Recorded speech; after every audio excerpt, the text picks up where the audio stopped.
언니들과 함께 책 그리고 영화를 이야기하는 언니들의 북신의 살롱 조감독입니다. 도희입니다. 은하예요.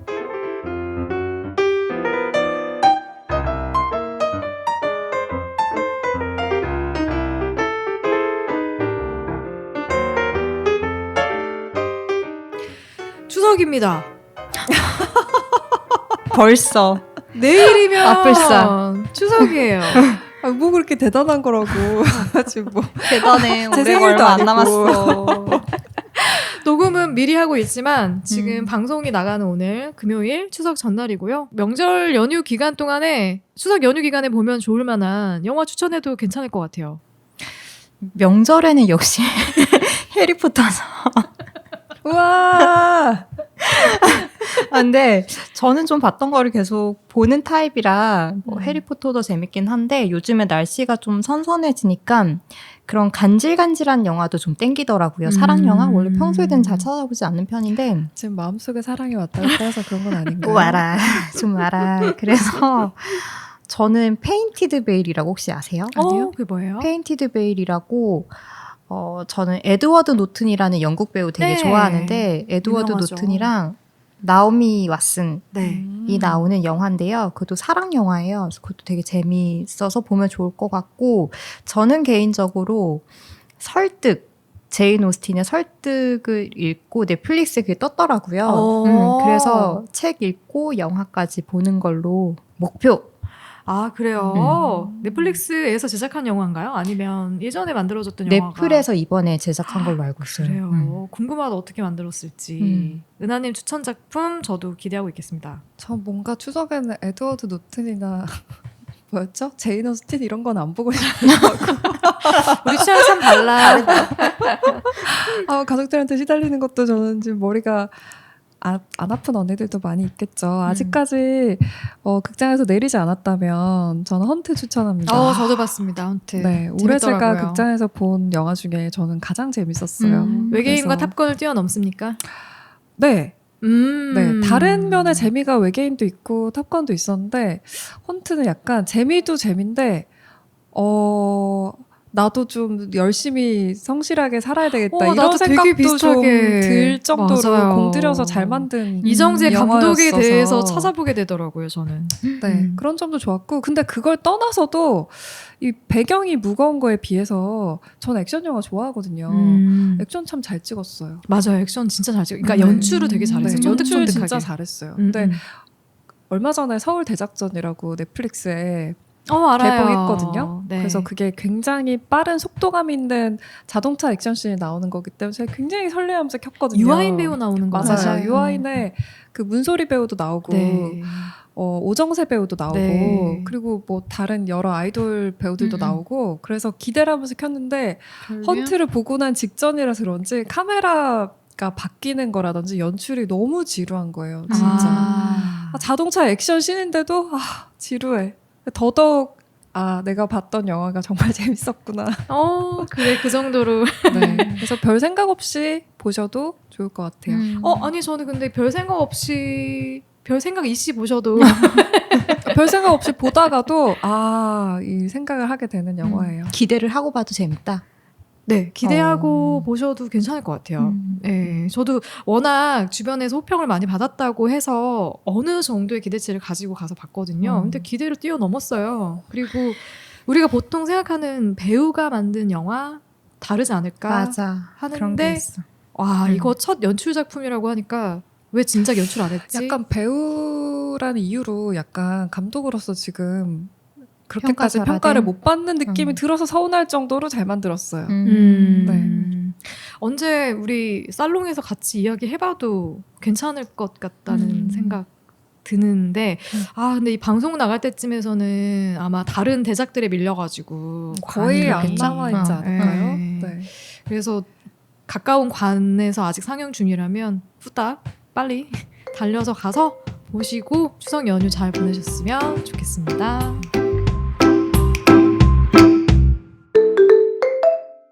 자, 오늘 우리가 함께 이야기할 영화 알폰소 쿠아론 감독의 로마고요. 제가 아마 은하님이 들고 왔던 칠드런 오브 맨. 그 영화를 녹음하던 날에 그 전주인가 전전주에 제가 알폰소 쿠아론 감독 영화를 봐서 되게 좋았었고 다음에 기회가 되면 한번 같이 이야기해보고 싶다. 하지만 두렵다. 너무 개인적인 취향의 영화일 수도 기억나요. 있겠다 싶어가지고 특히나 유주님이 이 영화 보시기 좀 많이 힘드실 수도 있겠다는 걱정을 하고 있었기 때문에 선정할 때 살짝 고민을 했는데 네, 뭐 그냥 하는 거죠. 맞아요. 뭐 재밌게 봤으면 재밌게 본 얘기하고 재미없게 봤으면 왜 재미없게 말 봤는지 없으면 혼자 얘기하면 되고. 나는 감독님이 이 영화가 어디가 그렇게 좋았는지를 듣고 싶다. 듣고 싶다. 그게 의미가 있을 것 같다. 아 그래요. 음. 어깨를 빌려주는 여자들에 대해서 이야기해보고 싶었던 거고요. 이 영화가 로마라는 영화가 멕시코시티 근처에 있는 지역 이름이라고 하더라고요. 보통 이탈리아 로마를 떠올리기 쉬운데 이탈리아 로마가 아니라 멕시코에 있는 로마라는 지역에서 있었던 실제 자전적인 감독의 이야기를 배경으로 만든 영화입니다. 네. 그래서 일단 알폰소 쿠아론 감독 뭐 워낙 유명하니까요. 뭐 그래비티 그리고 지난번에 칠드런 오브 맨으로 우리 살롱에서 같이 이야기하기도 했었고요. 네, 이 로마라는 영화 근데 갑자기 두렵네요. 언니들 눈빛을 보니까 무슨 얘기를 해주려고 그러나? 네, 어떻게 봤어요? 뭐 많이 힘들었어요? 저는 힘들지는 않았어요. 예전에 안 그래도 넷플릭스에 로마가 떴을 때 시청을 하려고 시도를 했었는데 한 15분, 20분 보다가 포기했거든요. 근데 그때는 그냥 그런 잔잔한 영화가 땡기지 않았던 때였던 것 맞아. 같아요. 그리고 그런 또 시기가 있어. 이런 흑백 영화 자체가 주는 그런 약간 건조함이 있었어가지고 한 15분, 20분 보다가 그냥 껐는데 이거를 저는 어제 봤거든요. 어제 밤늦게 보기 시작했는데 되게 피곤했어가지고 그래서 이거 감독님이 보다가 잘 수 있다고 걱정하셨는데 이거 보다 자야겠다. 그러고 내일 일어나면 아침에 다시 봐야지 이렇게 생각하고 봤거든요. 네. 근데 끝까지 봤어요. 아 그래요? 그래서 되게 영화가 잔잔한데 뭔가 모르게 내 마음을 자꾸 끌고 가는 뭔가가 있었고 네. 그리고 이 등장인물들을 따라서 되게 마음 졸이게 되는 장면들도 있었고 되게 웃음이 피식피식 나오는 웃긴 장면들도 있었고 그래서 좀 묘한 매력이 있었던 그런 영화였던 것 같고 전에 봤을 때는 우리가 워낙에 이런 시각적인 자극에 익숙해져 있기 때문에 흑백 영화를 봤을 때 좀 지루한 게 좀 컸었던 것 같거든요. 근데 이번에 보면서 이게 흑백 영화였기 때문에 이들이 뭔가 공유하는 감정이나 그런 공기의 흐름이 더 오롯이 전달되는 그런 느낌이 들더라고요. 그래서 찰리 채플린 이후로 이런 흑백 영화는 처음이다. 오디오까지 없었으면 어땠을까? 무성 영화. 여기까지입니다. 네. 네, 전 재밌게 봤어요. 재밌게 봤고 뭐 지루하지 않았고 그리고 이런 영화 연출이나 내용이나 다 좀 특이하니까 특이한 면대로 또 좋기도 하고 그리고 그러니까 저 시대에 저런 인물을 이런 시선에서 보는 사람의 시선으로 보는 것도 또 의미가 있잖아요. 나랑 다르니까 그런 건 다 좋았는데 어쨌든 되게 아마추어가 뭐 10대, 20대가 졸업작품으로 만드는 30분짜리 영화라고 해도 그냥 세련되지 않았는데 마음 훅 치고 가는 게 있을 때가 있잖아요. 막 대가가 만든 작품한테 못 느끼던 훅 치는 게 있을 때가 있잖아요. 전 그런 걸 되게 좋아하는데 그런 거 없었어요. 그래서 사실 이게 상도 되게 많이 받았던 맞아요. 영화고 네. 또 되게 유명한 감독님이라고 하는데 상 받을 정도야? 그런 생각을 했던 게 사실이에요. 그래서 저는 진짜로 감독님이 어떤 부분에서 압도적으로 그렇게 좋았는지를 알고 압도적? 그러니까 다른 로마 얘기를 부담 여러 준다. 번 했어 우리한테도. 그래서 그 부분이 막 모든 사람을 이렇게 감동시킬 필요 없잖아요. 감독님한테 다가왔던 점이 뭐가 특별한지를 정말 듣고 싶다. 근데 저는 은하님이랑 되게 비슷한, 그러니까 묘한 매력에 대해서 얘기해보고 싶었던 거거든요. 보고 나서 계속 생각나게 하는 묘한 매력이 있었어요. 특히 이 클레오라는 이 중심 인물의 어떤 서사라던가 그리고 그 시대에 보여지는 여러 가지 등장하는 인물들의 어떤 행위라던가 이런 것들이 언니들한테 어떻게 와닿았을까 이런 것들 한번 들어보면서 내 생각도 정리해보고 싶고 이게 탁 치는 감동보다는 묘하게 계속 나를 집중하게 만드는 이 힘이 도대체 어디서 나오는 거지? 맞아. 뭐지? 이 감정의 정체가 뭘까? 물음표가 굉장히 많이 떴던 영화예요. 그때도 제가 와 로마 진짜 좋았어요 라고 얘기하지 않았을 거예요. 와 로마 얘기해보고 보고 나서 싶다. 얘기해보고 싶어요. 그런 감정이었어요. 그러니까 음. 그런 감정이 감독님한테는 의미가 있는 거잖아요. 네, 맞아요, 왜냐면 맞아요. 로마 얘기를 여러 번 하셨으니까. 네. 그래서 그게 궁금합니다. 네. 그리고 그게 저는 알폰소 쿠아론 감독의 작품을 그래비티는 안 봤고 칠드런 오브 맨이랑 아스카반의 죄수 아, 그 정도인데 진짜 느낌이 다르다. 로마를 보면서 이게 그 감독의 작품이라고라는 생각을 되게 많이 했던 것 같아요. 독특한 감독이기도 하죠. 네. 그래서 로마에 대한 감상은 뭐 사람마다 다 다를 수 있을 것 같은데 저는 얘기해보고 싶은 것들이 몇 가지가 있어서 각자 어떻게 느꼈을지도 한번 물어보고 싶고요. 그리고 줄거리 소개라던가 구체적인 이야기 들어가기 앞서서 연기자들에 대한 얘기를 먼저 해보고 싶어요. 알폰소 쿠아론 감독이 이번 작품 만들 때 유명한 배우를 쓰지 않겠다라고 처음부터 마음을 먹고 유명한 배우를 캐스팅하지 않았다고 해요. 특히나 여기 클레오를 연기한 배우 같은 경우는 처음으로 연기를 하는 배우였고 연기자 지망생도 아니고요. 평생 해본 연기라고는 엄마와 선생님 앞에서 거짓말을 해본 것밖에는 없다라고 할 정도로 그리고 원래 캐스팅됐던 배우가 이 클레오의 언니였대요. 언니가 캐스팅이 먼저 됐었는데 이게 풀이 단계가 길어지면서 언니가 그 사이에 임신을 하게 되고 그래서 동생에게 기회가 와서 이 배우가 연기를 하게 된 건데 어떠세요? 일단 배우들의 오히려 그런 어색함이 그대로 화면에 담겨서 그 클레오 배우 연기 굉장히 잘한 건데 그래요? 그래서 전라의 남성이 그 봉춤을 추는데 이게 프로페셔널한 의식이 없다면 일반인으로서 그거를 그런 평온한 표정으로 연기 잘했다고 생각합니다. 그래요?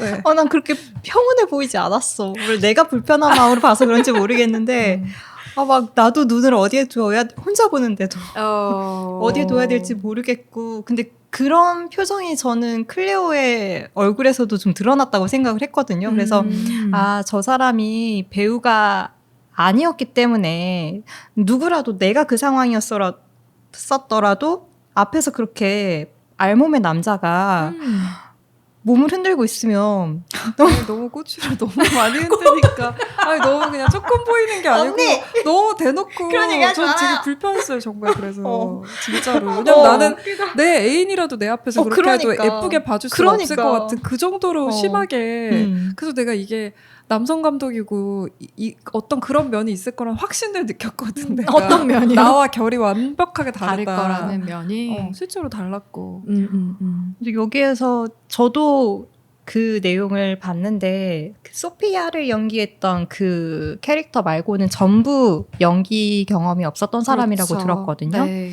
그래서 그래요? 그 남자 배우도요? 너무 헤르민 역할을 했던 배우. 돈을 많이 받았길 바랍니다.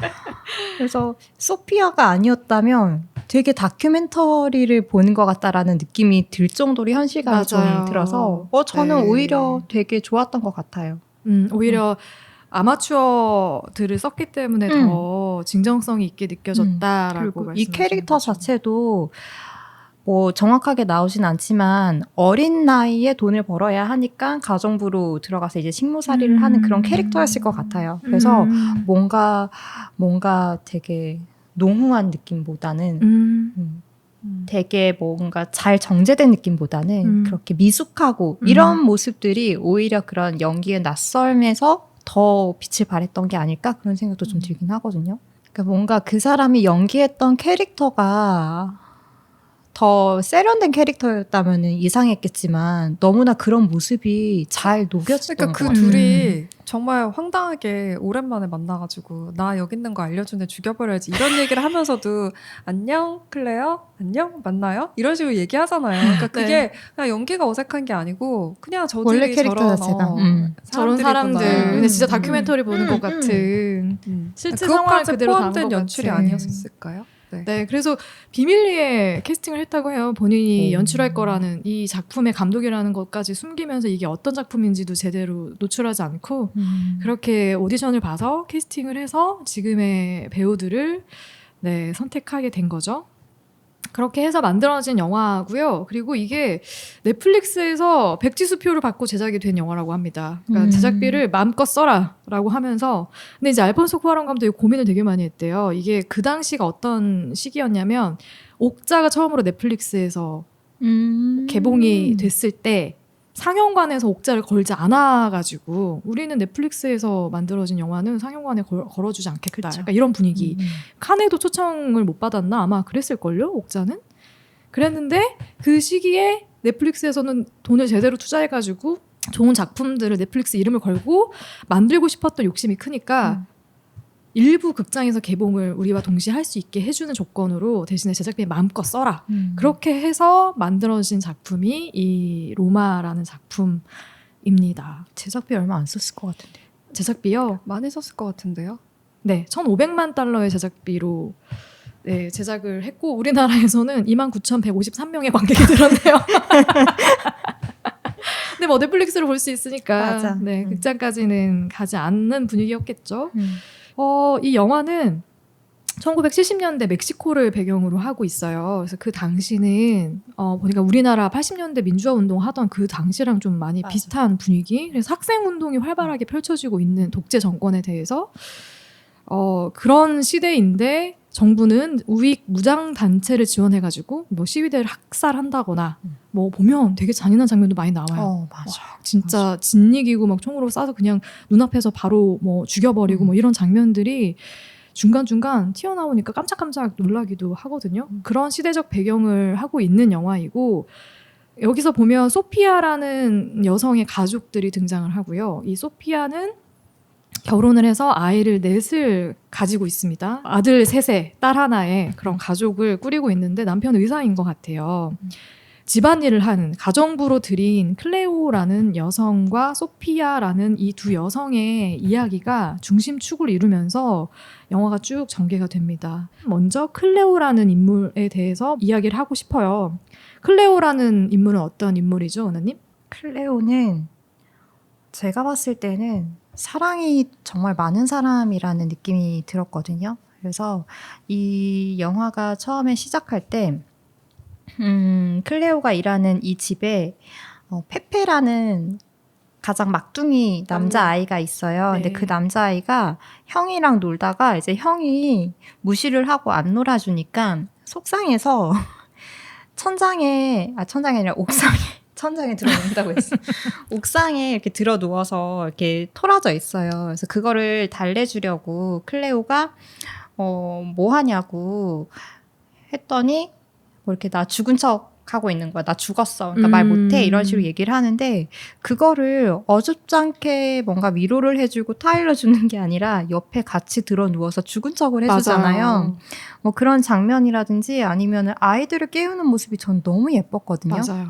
아이들을 깨우는 모습이나 이런 거를 볼 때 정말 사랑이 많은 사람이구나라는 생각이 들었고 정확하게 나오진 않지만 어린 인물인 것 같아요. 어린 사람인 것 같은데 집 안에서는 쉼 없이 집안일을 도맡아 하고 아이들 뒤치다꺼리를 하고 그러면서도 불평은 한마디도 하지 않고 항상 미소를 띠고 있어요. 뭔가 아낌없이 주는 나무처럼 그렇게 있는데 집 밖을 나가면 뭐 친구인지 누군지 모르겠지만 어쨌거나 친구랑 오늘 먹은 음식만큼의 칼로리를 빼려고 막 운동하는 모습도 스트레칭하고, 나오고 맞아요. 그리고 뭐 식당까지 누가 더 빨리 가나 거리를 뛰어다니기도 하고 너무나 천진난만한 활기가 넘치는 그런 소녀의 모습이 맞아요. 보여요.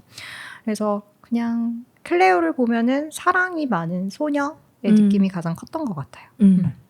근데 사실 화면상에서 나이가 가늠이 안 되던데 뭐 어린 나이였던 걸로 어린 나이인 것 같아요. 그쵸. 경험이 아직은 뭐 많지 않은. 네.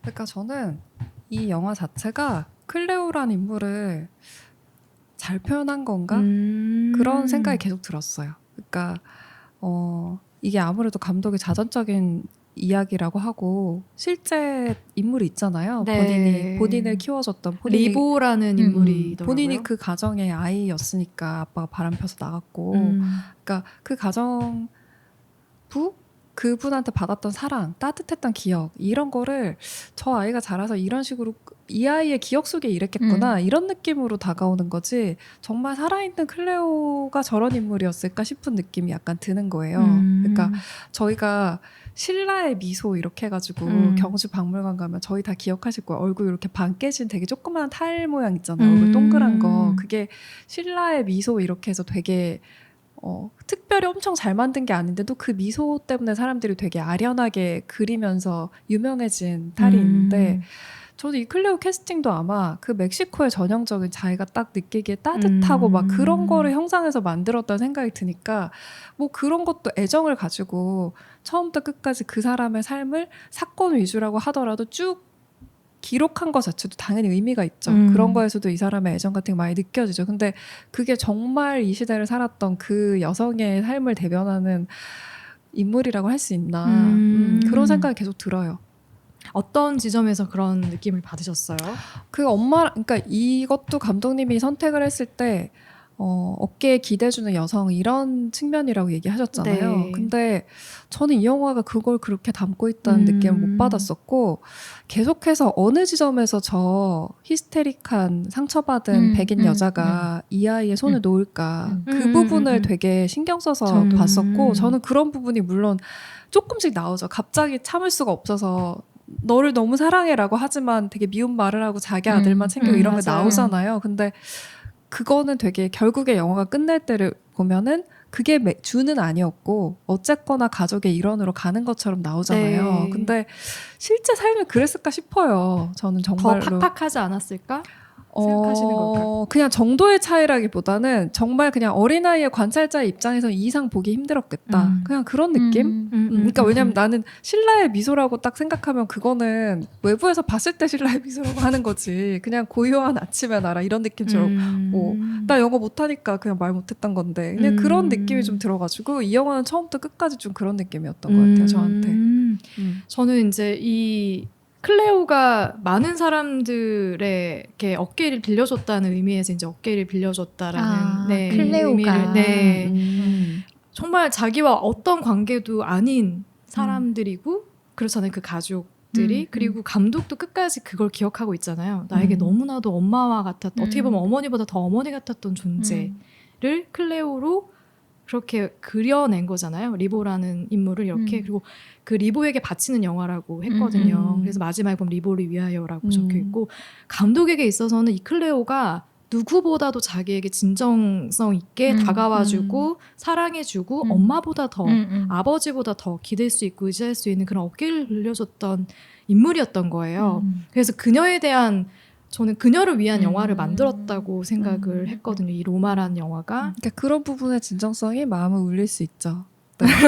네, 마음을 울릴 수 있고 그리고 어쨌든 멕시코가 우리한테 많이 안 알려진 곳인데 맞아요. 거기서 일어나는 네. 사건이라든지 이 젊은 여자아이의 삶을 그냥 쭉 애정을 가지고 본다는 것 자체도 그리고 네. 길게 그것도 좋았어요. 맞아요. 좋았어요. 근데 이제 저는 아무래도 여성이니까 뭔가 이걸 딸이 썼거나 그 멕시코에서 실제로 그런 뭐 우리 언니가 그런 집에 가정부로 일을 했었어 이런 사람이 쓴 시각이랑 다를 것 같아서 그런 게 좀 아쉬워요. 실체를 알고 싶은 마음 좀 뭔가 그러니까 저는 클레오에게만 집중해서 사실 봤거든요. 주변 인물들에게는 사실 제가 뭐 애정이 가는 인물들이 있지는 않았었고 그냥 클레오와 그리고 약자들. 그리고 클레오의 서사가 너무 가슴이 아픈 거예요. 그리고 그걸 처음부터 끝까지 보시면 시종일관 감정을 드러내지 않으려고 맞아.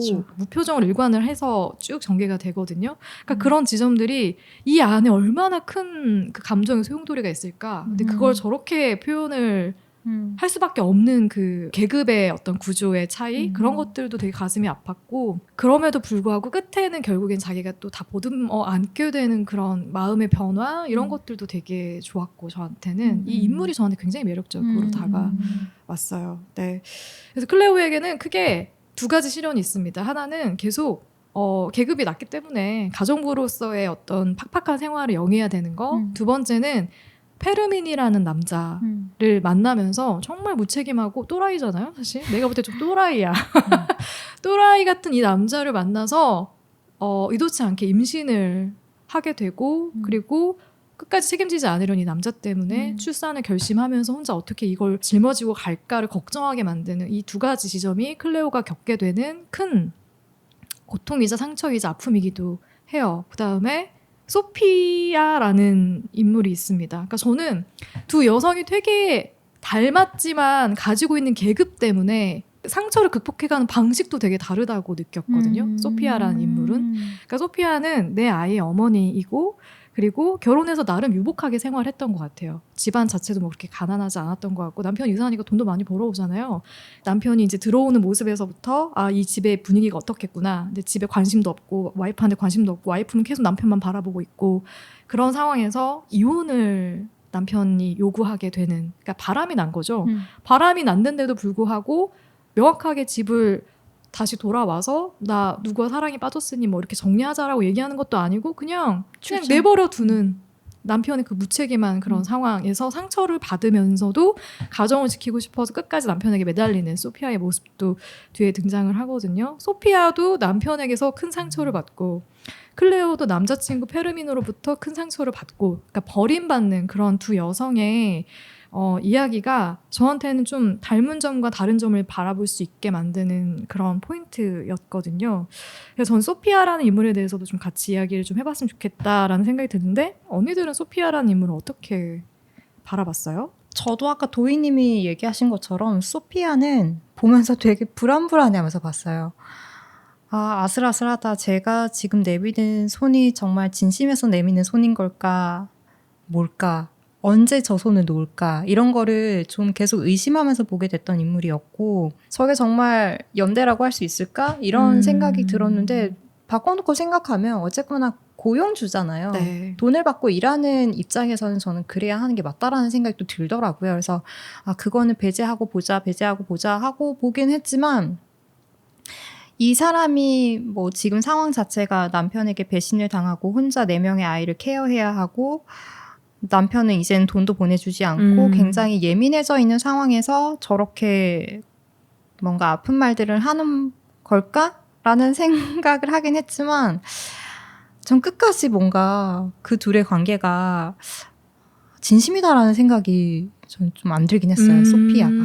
그래서 전 처음에 감독님이 지난주에 로마의 이야기를 하면서 이 영화도 이제 연대에 대한 이야기를 한다. 뭐 어깨를 빌려주는 여성에 대한 이야기다라고 했을 때 저는 그 둘의 서사라고 주체가 생각했구나. 클레어가 소피아가 클레오에게 손을 내미는 걸 얘기하는 건 줄 알았어요. 그래서 난 그렇게 생각 안 했는데 어떡하지? 막 이렇게 생각을 했는데 반대로 클레오라고 얘기를 하시니까 그럴 수도 있겠다라는 생각은 들긴 해요. 나도 나는 이게 두 멕시코 여성을 중심으로 전개된다고 전혀 생각하지 않았거든요. 그냥 클레오의 세상을 그리는 네. 거다.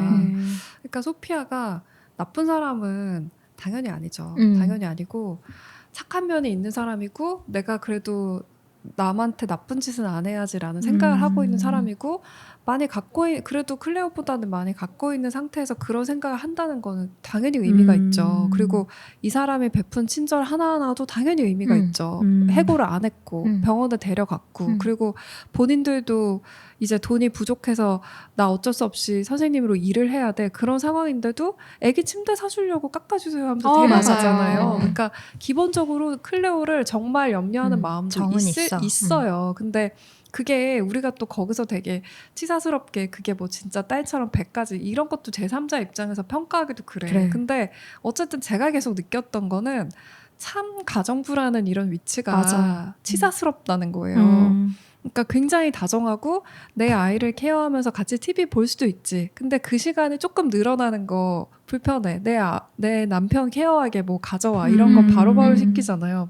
그리고 과연 얘한테도 가정부도 휴가가 있나 보죠. 휴가 기간이라고 하면서 너도 기분 풀게 같이 가자라고 하는데 사실 가서 계속 애들 챙기고 있잖아. 애 4명 데리고 자기 혼자 휴가 가면 힘들어. 결국에는 그러니까, 자기의 일을 덜기 위한. 맞아. 클레오가 부딪히지 않는 성격이기 때문에 그 모든 게 문제가 되지 않고 넘어가는 거지. 저는 휴가잖아요. 저 쉴게요. 이런 면들이 생기면 소피아랑 부딪혔을 것 같다. 그리고 바닷가 씬에서도 아이를 구했기에 망정이지. 그렇지. 아이가 만약에 물을 많이 먹고 못 일어났다. 잘못됐다. 혹은 클레오 뭐 어쨌든 그 외에 다른 아름다운 결과가 가지 않을 다른 상황이 일어났을 때 품어줄 수 있는 성격은 아니다. 그때도 되게 좀 불안했어요. 맞아. 그 소피아가 와서 왜 애를 이렇게 했냐라고 할까봐. 불안했는데 그때 그 소피라는 딸이 얘기해 주잖아요. 내가 빠질 뻔했는데 클레오가 구해줬다. 그래서 다행이다 이렇게 생각을 했거든요. 그러니까 항상 불안한 마음으로 봤던 것 같아요. 소피아에. 그러니까 그런 면이 있는 사람이에요. 어, 근데 어쨌든 저는 이 둘도 그 이유도 잘 지냈을 거라고 생각해요. 왜냐면 클레오가 필요해. 지금 이 사람은 이 여자 소피아에게 필요해. 남편이 없고 아이들이 의지할 가족 구성원이 그렇지. 필요해. 그리고 이렇게 잘 케어를 해주고. 근데 제가 궁금한 거는 이 멕시코 시티나 여기가 엄청 가난한 곳이잖아요. 그러니까 실제로 우리나라 예전에 식모 생활할 때 돈을 거의 안 줬다고 알고 있거든요. 입 하나 덜기가 힘들어서. 그래서 그 정도의 환경이었을까? 얘가 진짜 돈은 조금이라도 받고는 있나? 그런 생각이 들어 실제로. 그래서 어느 정도의 돈을 받으면서 하는 건지 아니면 입 하나 덜고 여기서 먹여주고 재워주는 걸로 커버가 되는 수준인지. 네, 그러니까 뭐 소피아가 정말 가족처럼 마음을 내어주고 그런 거는 아닌 거는 분명히 영화를 보면서 다 느끼실 거예요. 근데 그런 건 있겠죠. 뭐 그 시대에 이렇게 가정부로 일을 하고 고용이 되어서 일을 했을 때 다른 집과 비교하면 아마 그 정도의 관계만으로도 충분히 소피아 입장에서 노력했던 것. 근데 저는 감독이 그래도 되게 어머니를 더 미화시키지 않았다라는 것만으로도 저는 더 미화시켰을 수도 있을 것 같거든요. 현실이 어땠는지 우리 모르잖아요. 그 정도가 미화일 수도 있다. 네, 그거 모르는 거예요. 왜냐면 되게 히스테릭한 장면들, 맞아. 장치들이 자주 나와서 좀 되게 사실적으로 표현한 거 아닐까 이 생각을 하긴 했어. 사실적으로 표현한 거고 난 이 사람이 뭐 어떻다 저떻다 평가하고 싶지 않아. 근데 제가 그냥 눈에 계속 거슬렸던 거는 저런 가정부로 누구 어린아이를 쓴다는 것 자체가 참 치사스럽고 이게 참 부자연스럽고 한쪽이 그냥 왜 저희 나이브스 아웃 같이 보지 않았어요? 거기서도 넌 가족이야 라고 하지만 이해관계가 달라졌을 땐 넌 당연히 그냥 우리가 시키는 사람이고 조금은 덜어줄 수 있지만 내 것까지 줄 수 없어. 이게 되게 극한의 상황에서 명확하게 드러나잖아요. 그런 관계일 수밖에 없다. 그러니까 지배 계급과 피지배 계급의 어떤 차이나 이런 것들도 좀 느껴보게 되는 게 둘 다 상실의 아픔을 겪잖아요. 그러니까 남편을 떠나보내게 되고 남자친구랑 잘 안 되고 소피아는 모든 감정을 다 클레오에게 다 쏟아내. 클레오는 얘기할 수조차 없잖아요. 정말 큰 상실을 겪었는데도 그냥 말을 하지 않을 뿐이지 다른 모든 걸 하고 있잖아요. 그게 되게 저한테는 좀 아픈 지점이기도 했어요. 왜냐하면 아이를 또 갖고 잃고 하는 그 과정에서조차 아무 얘기를 할 수 없고 바로 노동을 또 해야 되고 그런 상황에서 표정의 변화가 1도 없는 거예요. 그럴 수밖에 없는 클레오의 마음이 너무 그냥 아프더라고요. 보면서. 그리고 병원에 실려갔을 때 할머니가 클레오의 풀네임을 모르잖아요. 모르죠, 나이도 미들네임을. 몇인지 모르고. 네, 그런 것도 참 마음이 아팠던 것 같고 근데 할머니가 얘를 걱정하는 마음은 또 그렇지, 진심이야. 보이긴 하니까. 그러니까 내가 네. 얘를 모른다는 것도 자기도 너무 그런 거야. 그렇지. 이게. 걱정은 진짜. 되게 되는 거고. 저는 되게 복합적인 면을 되게 잘 표현했다고 맞아. 생각하는 거예요. 내가 부리는 가정부인데 이 사람에 대해서 뭐 얼마나 알겠어요. 근데 걱정되고 마음이 쓰이는 거는 그건 또 너무나도 자연스러운 감정인 거죠. 저는 그런 거를 되게 잘 보여줬다고 생각하거든요. 어머니에 대한 것도. 소피아도 되게 히스테릭한 면을 다 가감없이 보여주지만 걱정되고 마음 쓰이는 것들은 또 있는 거예요. 그래서 고마운 되게 것도 있고, 고마운 것도 사실. 있고 그런 여러 가지 감정들을 되게 저는 입체적으로 잘 표현했다고 생각을 하긴 했어요. 엄마는 원래 기본적으로 좀 히스테릭한 사람은 맞고 아들 뺨도때리잖아요. 나 거기서 네. 좀 좋았어. 한 명에게만 히스테릭한 게 그렇지. 아니니까. 근데 되게 중요한 게 어쨌든 그 모든 상황이 그 특별하게 그러니까 특별하게 잔인하고 폭력적인 장면은 많이 나오지 않으면서 지나가지만 이 사람이 살고 있는 일상이 평온해 보이지만 진짜 살얼음판 같이 위태위태하다. 맞아. 자기 가정이 없잖아요. 이 아이들 너무 사랑하지만 그런 모든 게 진짜 너무 안쓰럽다. 맞아. 짠하다. 그런 마음은 진짜 지울 수가 없었던 것 같고 저는 멕시코 시티 여행 갔었는데 멕시코가 제가 여행했던 되게 좋았던 것 중에 하나였거든요. 근데 제가 갔으니까 이 당시는 아니잖아요. 훨씬 이후엔도 불구하고 너무 가난하고 그리고 정말 클레오 같이 생긴 이런 사람들이 그 멕시코에 정말 그 주민들인 것 같아요. 얼굴이 나는 너무 한국 사람이랑 비슷한 느낌이라서 놀랐어. 키도 그렇게 크지 않고 얼굴이 크고 동그랗고 갈색 피부에 근데 저도 그런 느낌을 받았어요. 그냥 말이 전혀 통하지 않지만 영어를 한마디도 못하는 사람이 많더라고요. 1, 2, 3도 몰라요. 아예. 근데 yes, no도 몰라요. 근데 그런 분들이 외지 여자인 나를 걱정하는 그런 시선을 내가 몇 번 받은 적이 있어. 아주머니들한테. 제가 굉장히 반짝거리는 디지털 카메라를 손에 달랑달랑거리면서 다녔는데 위험하다고. 자기들 현지인 눈에 그게 굉장히 거슬렸던 거예요. 그러니까 나한테 와서 말이 안 통하니까 손짓 발짓으로 너 가방에 이거 넣으라고. 이거 위험하니까. 그러니까 네가 위험하니까 이걸 넣으라고. 그런 몸짓을 해주셨어 나한테. 그래서 길거리에서도 뭐 소매치기도 많고 뭐도 많다고 하는데 그런 거 당한 것보다 저는 그런 여자분들이 굉장히 따뜻한 그런 거 많이 느꼈기 때문에 멕시코 하면 왠지 짠하고 막 그런 마음이 있어. 아직도 못 살잖아요 되게. 그래서 그런 정서를 이 감독도 많이 받았던 게 아닐까. 짠한 이런 마음을 갖고 있었던 게 아닐까. 맞아요. 그래서 보면 클레오만 등장하는 게 아니라 클레오의 주변 인물들 그렇게 계속 유모 혹은 뭐 가정부로 일하고 있는 사람들도 계속 등장하고 비슷한 처지에 있는 또 다른 지역에서 보면 막 무술을 훈련하는 뭐 장면도 나오고 하던데 그런 인상 깊었죠. 차렷. 그런 인물들을 수없이 많이 비춰줘요. 저는 그런데 시간을 많이 할애한 것 같다는 생각이 들기는 했는데 시선이 있는 것 같아요. 감독에게도. 그래서 그 멕시코의 불안정한 그런 상황 자기가 완전히 자립하지 못한 그런 부분을 되게 클레오를 통해서 좀 많이 보여줬던 것 같아요. 네. 거기서 또 대표되는 인물이 페르민이라는 인물 아닌가요? 페르민이라는 인물은 어떤 인물이죠, 도희님? 저는 여기 남자 2명 나온다고 하는데 바람핀 그 무책임한 아빠랑 지금 얘기하신 안토니오 페르민은 박사와 페르민에 대해서도 같이 설명을 좀 해주시면 좋을 것 같아요. 이런 서사는 많이 나오진 않았는데 그 클레오가 굉장히 친하게 지내는 친구가 있잖아요. 같은 집에서 일하는 사람이죠. 네, 맞아요. 네. 근데 그 친구가 사귀는 남자친구의 사촌이에요. 맞아요. 아델라라는 인물의 남자친구의 사촌.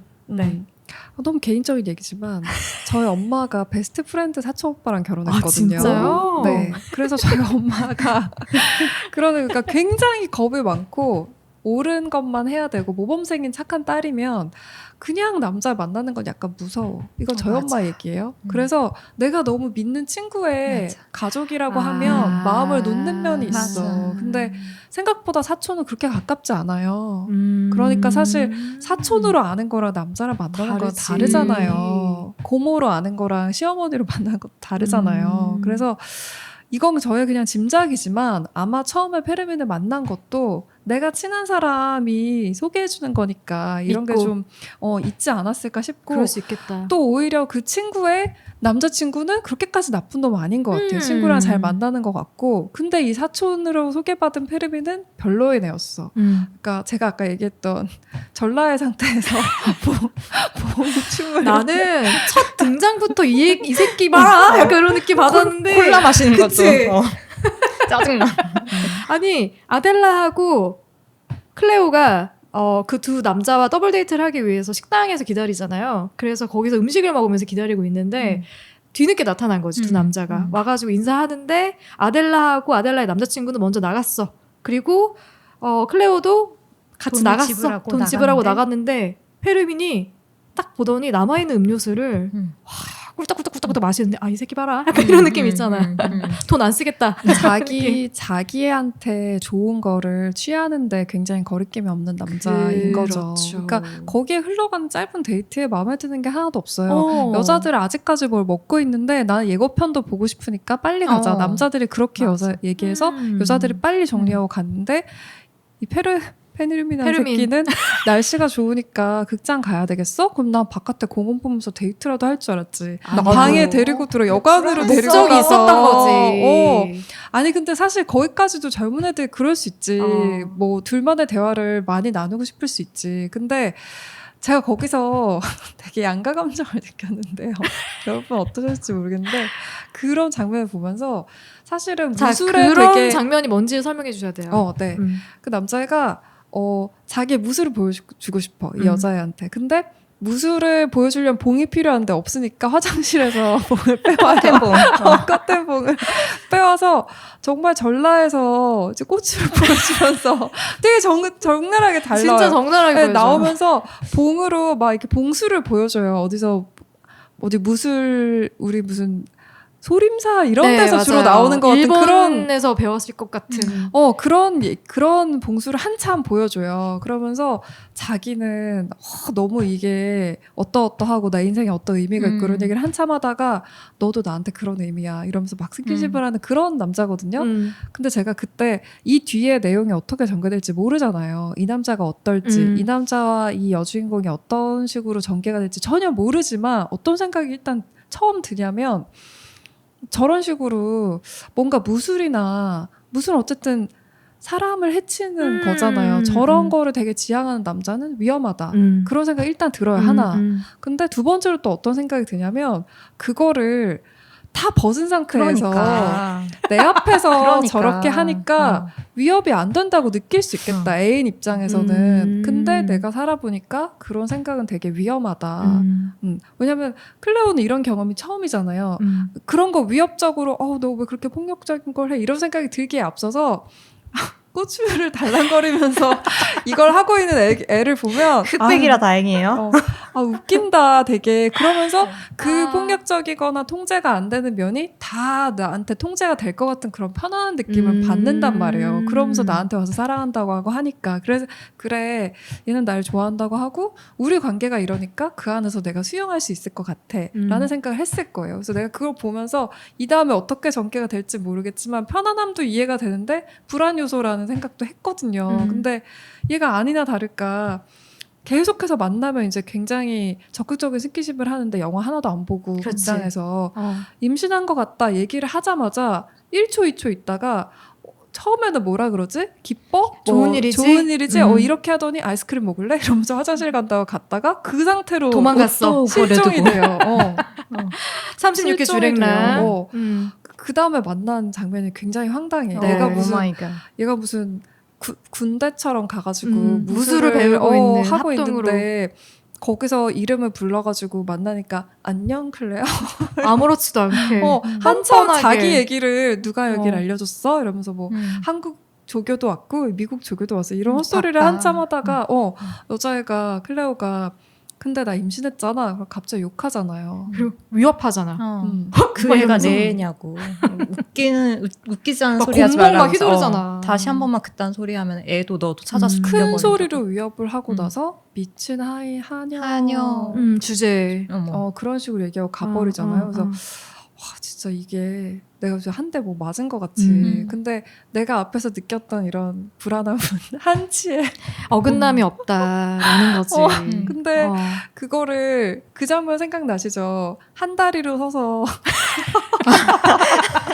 그게 보셨나요? 사력쇼 하던 어떤 굉장히 교수님이 셀럽이 나와가지고 거기서 굉장히 그 이상한 남자애들 단체에서 존경받는 육체적으로 자기를 컨트롤하고 마음을 컨트롤하고 이런 걸 얘기하시는 분이 이거 할 수 있는 사람 있어? 이 경지까지 할 수 있는 사람 있어? 라고 하면서 강의한 사람이 했던 자세를 한 다리 들고 팔 이렇게 눈 감은 상태에서 하는 그 자세를 아무도 못하는데 클레오는 혼자 하잖아요. 맞아요.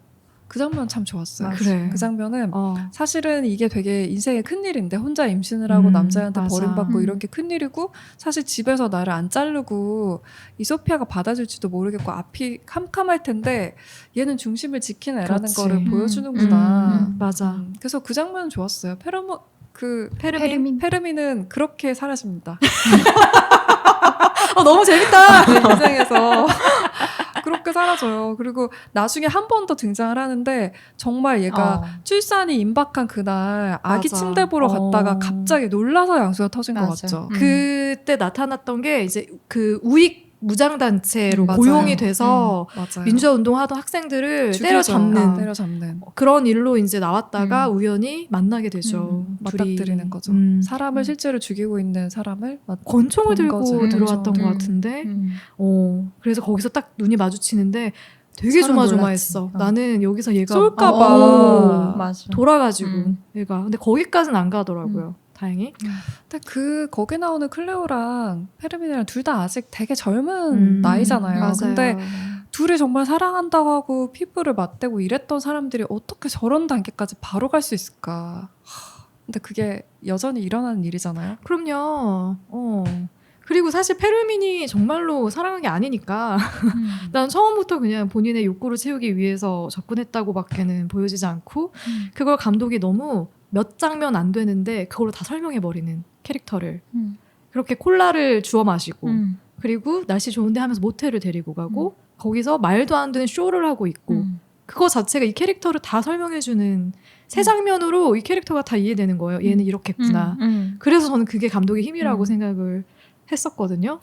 아까 도희님이 그 페르민이 발가벗고 무술을 할 때 거기에서 이게 위협적이지 않다, 편하게 느낄 수 있다, 쓸 수도 있겠다라고 말씀하셨는데 저는 거기에서 오히려 얘 안 되겠구나 라는 생각이 들었을 것 같거든요. 저라면 뭔가 클레오는 안 무술을 들었을 거예요. 근데 무술을 굉장히 그렇게 신성시하고 내가 무술의 정신을 받드는 사람이야 라고 그렇게 얘기를 하는데 내가 만약에 정말 진심으로 그런 무술의 정신을 받드는 사람이라면 난 절대로 그렇게 발가벗고 춤을 추지 못할 것 같아. 뭔가 정갈한 모습으로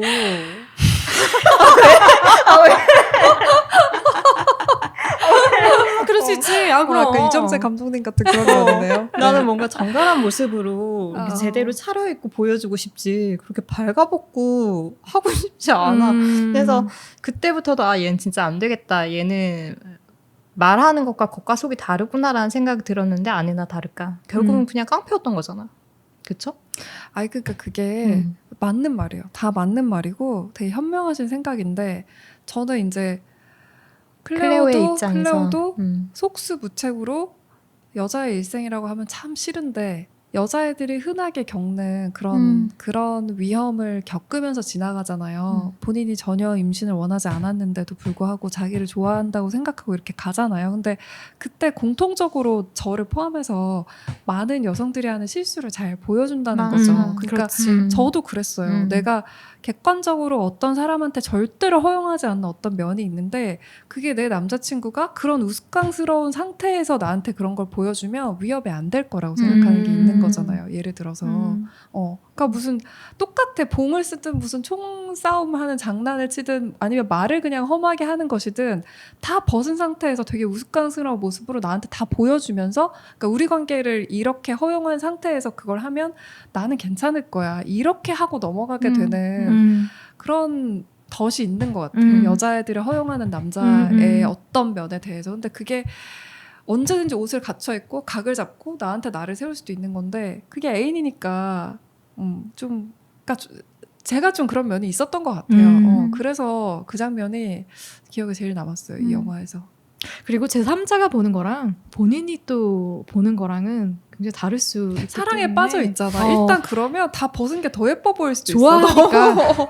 귀여워 이럴 수도 있어. 얘는 뭐 이미 페르민한테 빠져 있으니까 안 보이는 것들이 있는 거지. 아니면 굳이 안 보려고 하는 것도 나 있을 너무 거고. 하고 싶은 말이 많은데 이거 마이크 나도, 끄고 해야 돼. 나도. 정신으로 지금 하면 안 돼. 하지만 우리 한 남자에 대해서 더 얘기를 해야 되기 때문에 안토니오 박사에 대해서도 이분은 그냥 너무 전형적으로 그냥 바람피는 남자예요.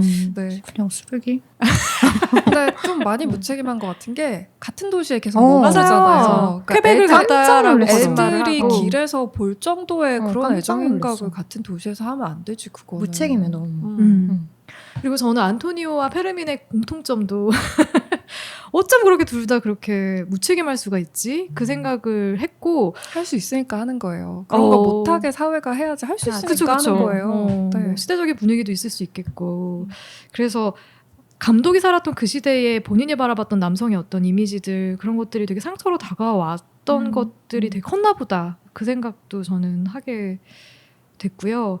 이게 오히려 우리가 지난주에 얘기했던 밝은 밤에 최은영 작가처럼 여성 작가가 썼던 소설을 보면 우리가 여성의 시선이라서 혹시 이렇게밖에 못 바라보는 거 아닌가라고 생각할 수 있는데 저는 로마가 좋았던 거는 남성의 시선으로 봤을 때에 또 보여질 수 있는 모습 그런 것들 그런 남성의 무책임한 모습들 그걸 어떻게 표현할까 했는데 더 적나라하게 표현하는 맞아. 거야.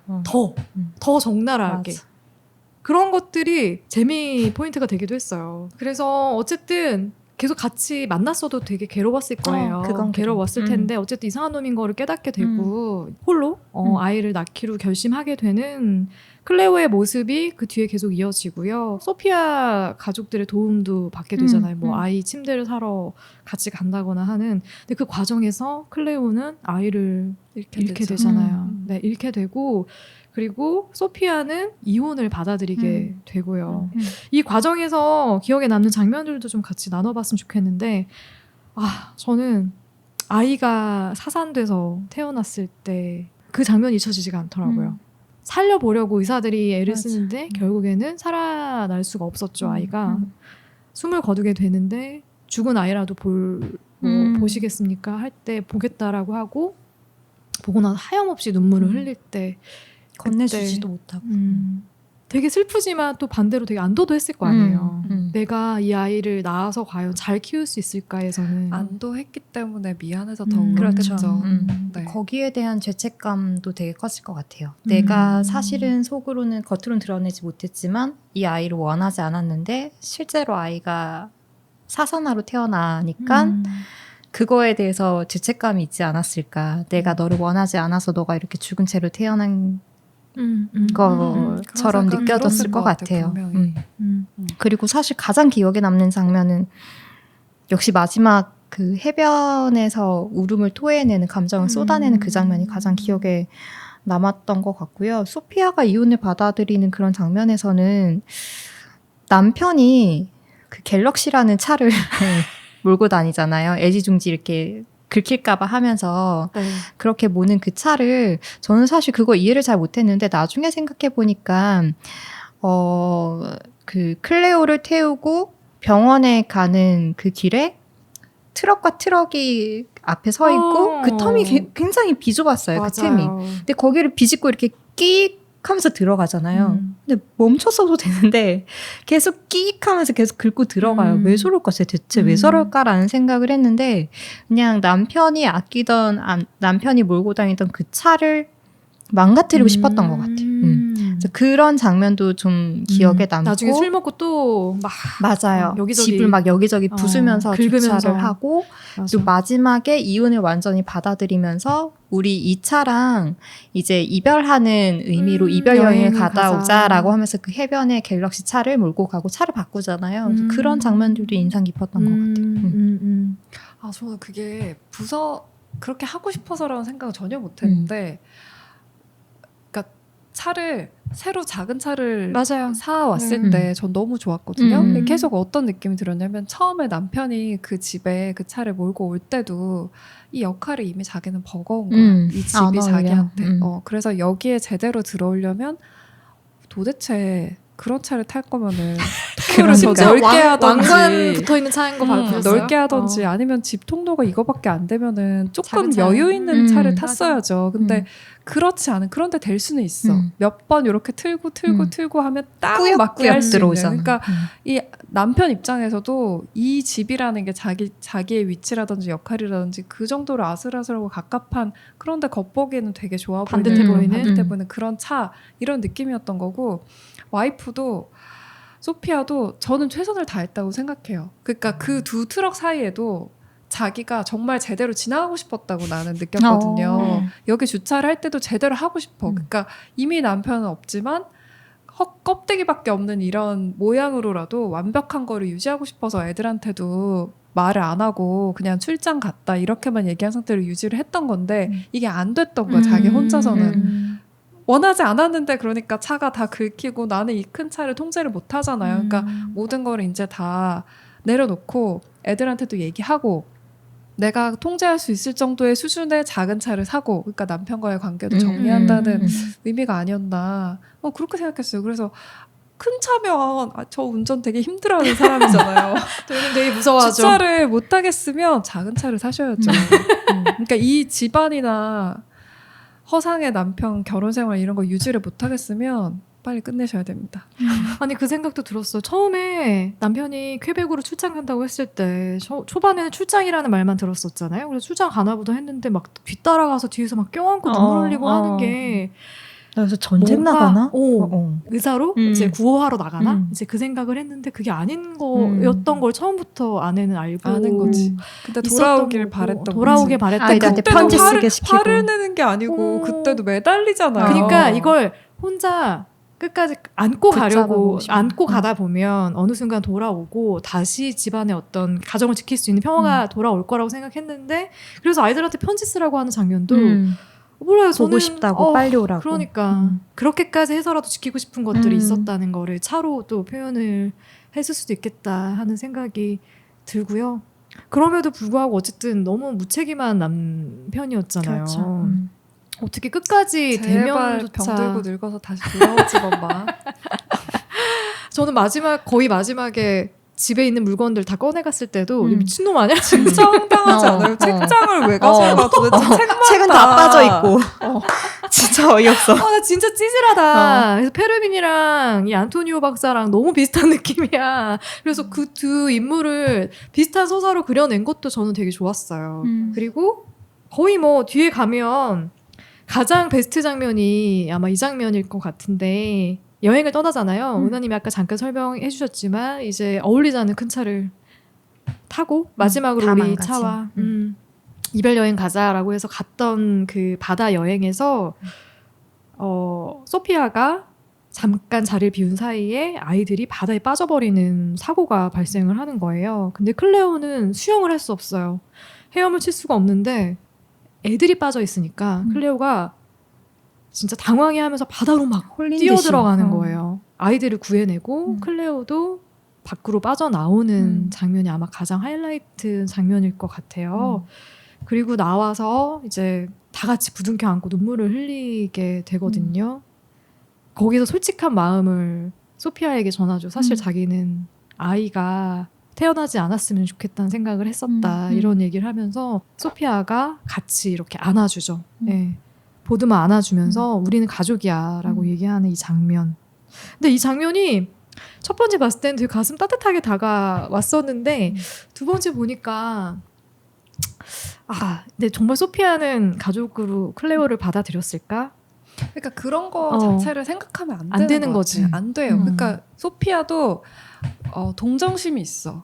사람이 정말 약한 그거 보면 도와주고 싶은 마음이 있어. 그러니까 사실은 저를 해고하실 건가요? 라는 말을 안 했으면 나는 해고도 생각할 수 있다고 생각해요. 근데 얘가 정말 떨리는 마음으로 저를 해고하실 건가요? 라고 물어보니까 무슨 소리야 이 얘기가 나오는 것 같고 여기서도 자기 아이들 산 게 훨씬 중요한데 이때 그냥 말에서 터져 나오잖아요. 클레오가 나는 아이를 원치 않았어요. 맞아요. 그러니까 내가 지금 죽음에 처할 것 같은 애들을 내 목숨을 이 두려움을 떨면서 건져내고 나니까 내가 그렇게 못했던 내 애가 생각나가지고 그 얘기 한 거잖아요. 나 사실 애를 원치 않았어요. 그러니까 그 말을 들었을 때는 사람이니까 동정심을 가진 사람이니까 원래는 그렇게까지 표현을 할 생각이 없었다고 하더라도 클레오 그러지 마. 우리는 너를 정말 사랑해. 이런 말이 그냥 나오는 거잖아요. 근데 반사적으로라도 그런 말을 하는 사람이라는 게 의미가 있어요. 맞아. 당연히 의미가 있는데 그 다음에 어떤 거 나오냐면 할머니한테 기억나시죠? 무슨 일이 있었어요 하는데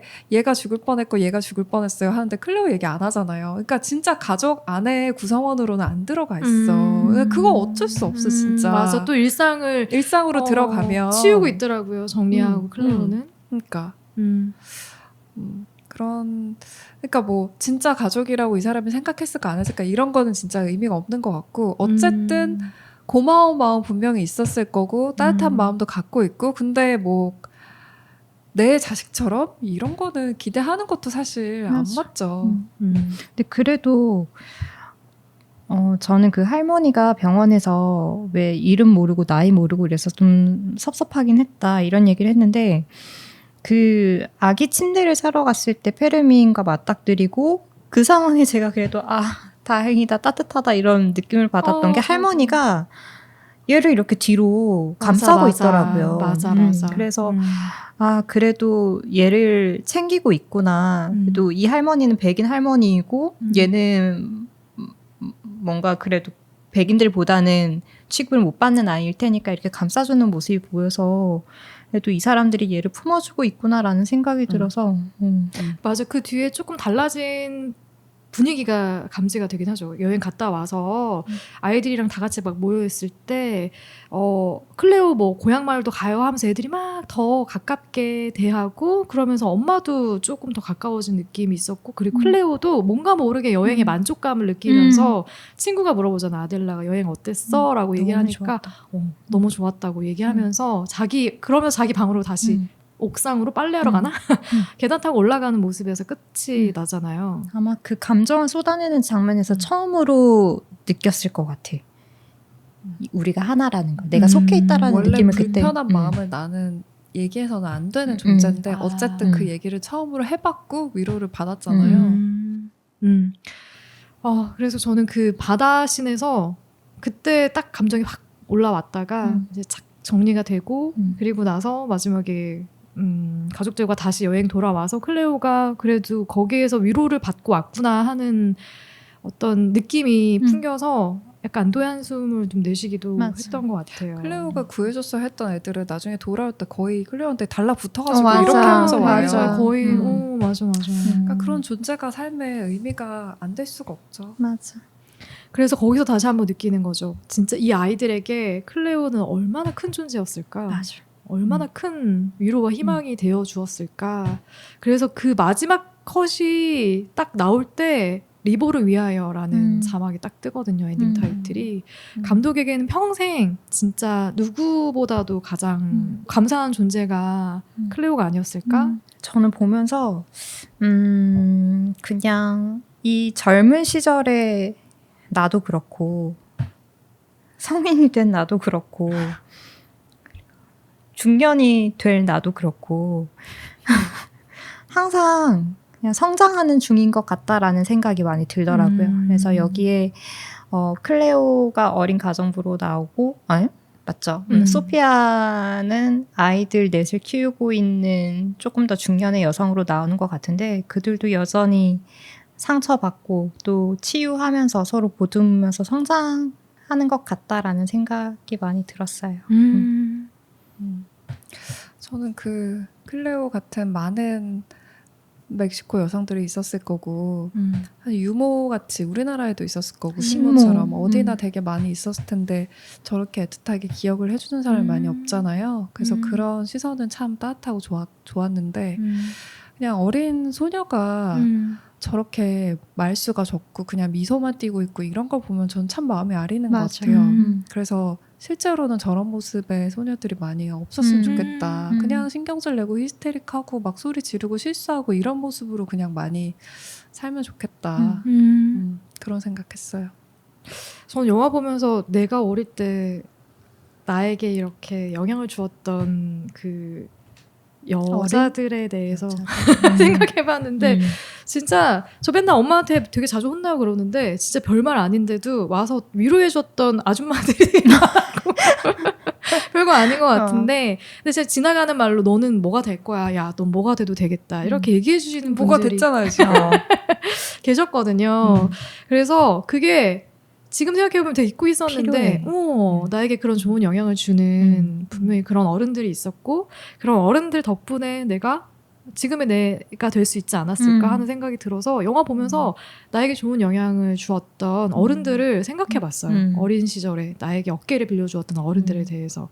그래서 그런 어른들에 대해서도 한번 생각을 해보고 감사한 마음을 갖는 추석이 되어도 좋지 않을까 하는 생각을 해봅니다. 네, 2주 동안 제가 선정한 책과 영화로 이야기 나눴는데 다음 달이 은하님이죠? 예. 네, 고르셨습니까?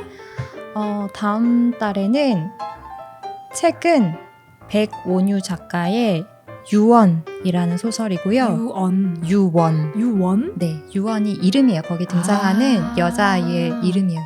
유원이고요. 영화는 프란 크렌즈 감독의 메스.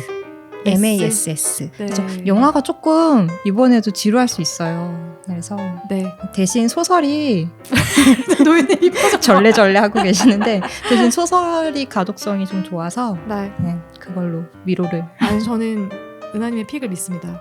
네. 기대하고 보고 올게요. 네. 그러면 다음 달에 은하님이 선정한 책과 영화로 다시 찾아오고요. 추석 명절 연휴 끝까지 잘 보내시고 일교차 심하니까 감기 맞아요. 조심하세요. 환절기 감기. 가을이 짧아요, 여러분. 하루하루 즐기셔야 됩니다. 그렇죠. 우리도 바람 쐬러 한번 갑시다. 좋아요. 네, 잘 보내시고요. 저희는 은하, 도희 그리고 유주님도 함께 네 다음 달에 찾아오겠습니다. 다음 달에 만나요. 안녕.